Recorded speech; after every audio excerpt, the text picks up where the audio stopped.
Today we are going to demonstrate you the tracing, horizontal tracing on the cadaver above in the supracolic compartment and in the infracolic compartment. This is the transverse column and this is the mesentery of the transverse column. Above this is the supracolic compartment and below this is the infracolic compartment. Stop.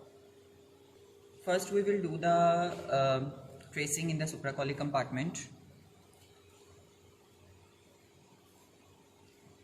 This ligament here is the falciform ligament. It has got a visceral layer and a parietal layer. It is a component of the falciform ligament which is entering into the liver and surrounding it throughout. From here, falciform ligament diverges into two parietal layers, one on left side and one on the right side. The parietal layer of the falciform ligament, it is continuous with the anterior and the posterior abdominal wall, while the visceral layer is continuous on the liver.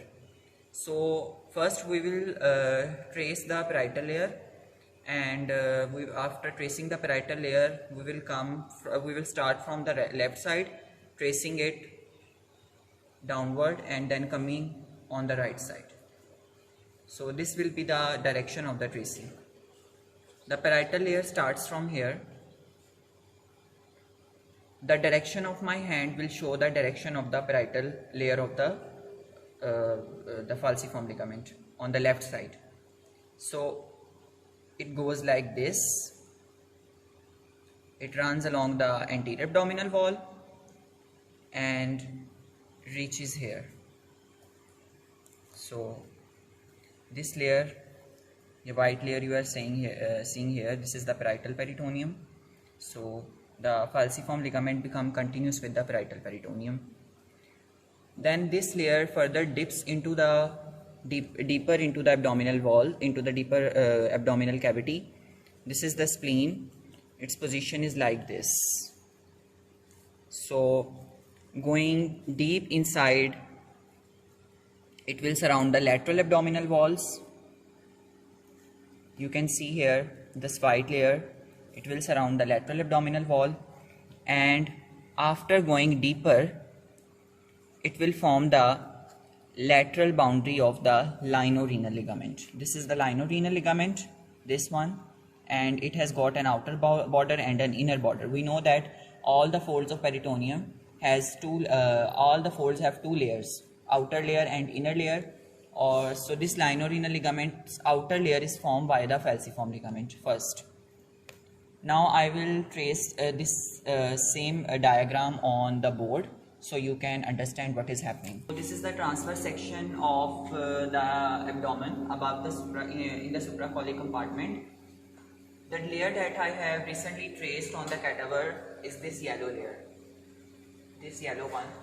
I have started from the falciform ligament. This is the falciform ligament, and from the falciform ligament I have started tracing towards the left side, anterior abdominal wall, dips deeper into the anterior abdominal wall, then the lateral abdominal wall, then further dips into the lateral abdominal wall, and then it reaches the posterior abdominal wall at this point. At this point you can see that this ligament here, this one, this and this one, it is the linorenal ligament. So this is the outer boundary of spleen and this is the inner boundary of spleen. So it will now surround the outer border of the spleen, and it will also make the outer layer of the linorenal ligament.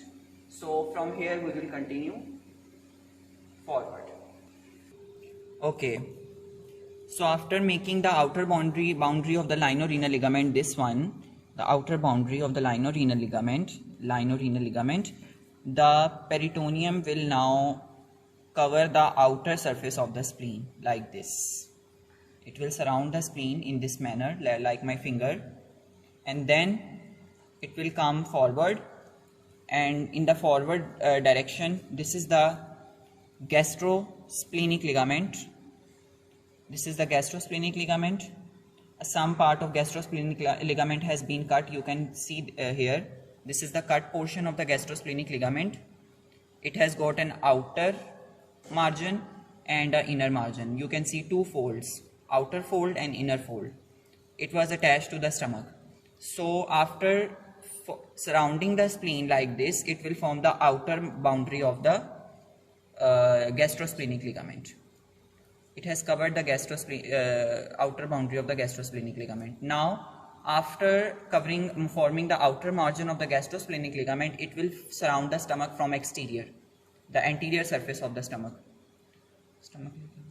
Stop.